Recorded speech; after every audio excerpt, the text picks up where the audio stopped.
नमस्कार, प्रणाम, श्रीकाल। कैसे हैं आप लोग? मैं हूं रूपम और आप सभी के बीच में नव वर्ष में यह मेरा पहला वीडियो प्रस्तुत मैं कर रही हूं और यह वीडियो अंत तक जरूर देखिएगा।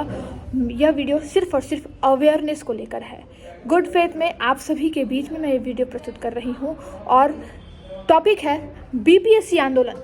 बीपीएससी आंदोलन जो बिहार में है 10-15 दिन से लगातार चलते आ रहा है और इस आंदोलन में पहला नॉर्मलाइजेशन, उसके बाद अब जाके री एग्ज़ाम को लेकर हुआ। पहले आंदोलन में खान सर थे, नॉर्मलाइजेशन को जो है उन्होंने करवाया खारिज। उसके बाद अब आता है री एग्ज़ाम। री एग्ज़ाम को लेकर बीपीएससी नहीं मान रही है। उसको लेकर विद्यार्थी जो है, जो भी अपीयरिंग स्टूडेंट्स थे बीपीएससी को लेकर, वो री एग्ज़ाम को लेकर आंदोलन कर रहे हैं।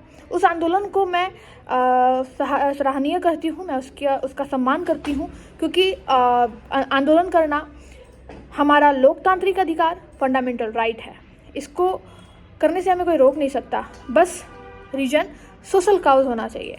लेकिन इस जो सोशल काउज को आंदोलन करने के आड़ में लोग पॉलिटिक्स को जो है अपना चमका रहे हैं, अपने राजनीति को चमका रहे हैं। मैं ऐसा इसलिए कह रही हूँ क्योंकि इसमें एक नया मोड़ आया जन स्वराज के प्रशांत किशोर जी। जन स्वराज के प्रशांत किशोर जी अपने मोटिव को लेकर, अपने उद्देश्य को लेकर, अपने राजनीति को चमकाने को लेकर, उनका उद्देश्य राजनीति को चमकाने को लेकर है कि वो बीपीएससी आंदोलन में, ये बहुत बड़ा मौका था उनके लिए, वो चुकना नहीं चाहते थे और वो इसमें बैठे। मैं ऐसा इसलिए भी कह रही हूँ क्योंकि एबीपी की एक बहुत अच्छी रेपुटेटेड रिपोर्टर जब उनसे पूछती है कि आपके वैनिटी वैन को आप क्यों नहीं दिखा रहे हैं, आपने अपने वैनिटी वैन क्यों रखा है यहाँ पे, तो उनका सवाल था हु आर यू।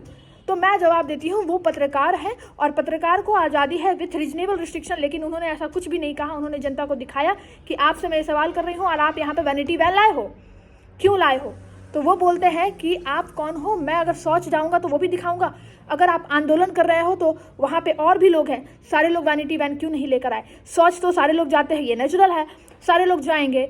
तो जहाँ पे अगर आप आम जनता बन के आप आंदोलन कर रहे हो और बीपीएससी स्टूडेंट्स के प्रतिनिधि बन रहे हो, तो जहाँ बीपीएससी के विद्यार्थी लोग जाएंगे वहाँ आप भी जाइए, पहला।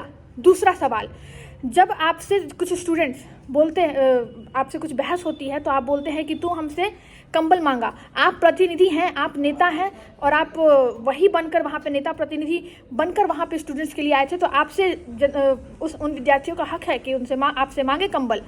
लेकिन रिप्लाई में आपको आ रहा है कंबल हम मांगे हैं। मान लिया वो कंबल नहीं मांगे, अगर मांगा हो तो आपका हक बनता है कि उन्हें कंबल आप दो, क्योंकि आप जन प्रतिनिधि बन के विद्यार्थियों के लिए गए थे। इससे साफ साफ दिखता है कि इनका उद्देश्य सिर्फ 2025 में विधानसभा चुनाव पे अपना पकड़ बनाना, चुनाव लड़ना, पकड़ बनाकर यह साबित करता है कि इनका पर्सनल इंटरेस्ट था इस बीपीएससी आंदोलन को लेकर। जो ये आमरण अनशन कर रहे थे गांधी मैदान में, इनका पर्सनल इंटरेस्ट शो करता है। अगर आप किसी आंदोलन में बैठते हैं, किसी के हक के लिए बैठते हैं और कोई नेतागण बैठते हैं, तो आपको, जो भी नेतागण है, जो भी जनप्रतिनिधि है, उनको उनकी बात पर अड़े रहना चाहिए। जैसे वो रह रहे हैं, खाना पीना नहीं खा रहे हैं, अगर शौच भी जा रहे हैं तो आम जनता की तरह जहाँ आम शौचालय है वहाँ जा रहे हैं, अपने लिए वैनिटी वैन नहीं खड़ा कर रहे हैं, उसी तरीके से जनप्रतिनिधि को भी जाना चाहिए। ये मैं नहीं, ये पूरी जनता का सवाल है। कई कमेंट्स, कई पोस्ट मैंने पढ़ा, तब मैं आज यहाँ पे लाइव आई हूँ।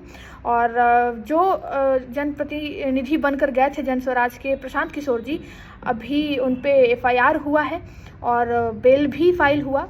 और बेल जब फाइल होता है तो उसमें कंडीशन लगाया जाता है कि आप लिखिए, एक्सेप्ट करिए और कंडीशन लिखिए कि हम अब इस चीज़ को दोबारा नहीं करेंगे, मतलब यह आंदोलन इस टाइप का हम फिर से नहीं करेंगे। तो इसमें उन्होंने आपत्ति जताई है। तो हाँ, यहाँ पे वो सराहनीय वर्क है, क्योंकि आंदोलन करना हमारा लोकतांत्रिक अधिकार है, फंडामेंटल राइट है। लेकिन सोशल काउज के लिए ही हम कर सकते हैं। यहाँ पे सोशल काउज नहीं, यहाँ पे वो पर्सनल इंटरेस्ट के लिए कर रहे थे। मैंने पहले ही बताया 2 रीज़न। वैनिटी वैन को दिखाना, अगर वो पत्रकार उनसे पूछ रही है, फिर लताड़ के जवाब देना, क्योंकि इनका सच जो है दुनिया के सामने लाने का काम किया जा रहा था पत्रकारों के द्वारा। दूसरा, वो भी ऐसा वैसे नहीं, नेशनल टीवी चैनल के द्वारा, एबीपी की पत्रकार थी वो। दूसरा, कंबल अगर बच्चे मांगे, अगर ये दे देते तो इनका कुछ घटता नहीं। आपने बड़े बड़े कैंपेनिंग की है, प्रशांत किशोर जी, आपके पास तो मोटा पैसा है ही, और जब आप चुनाव में उतर रहे हैं तो आपको एडवर्टाइजमेंट के लिए तो पैसा है ही ना, तो आप वहाँ पे उतर रहे थे तो 5 कंबल अगर दे ही देते तो उसमें क्या ही आपका घट जाता, और उसमें उल्हाना देने के लिए। हाँ खैर, मैं कितनी सही बोल रही हूँ कितना गलत, आप इस पर राय दें और इस वीडियो को ज़्यादा से ज़्यादा शेयर करें। जय हिंद, जय बिहार, जय माता दी, जय श्री राम।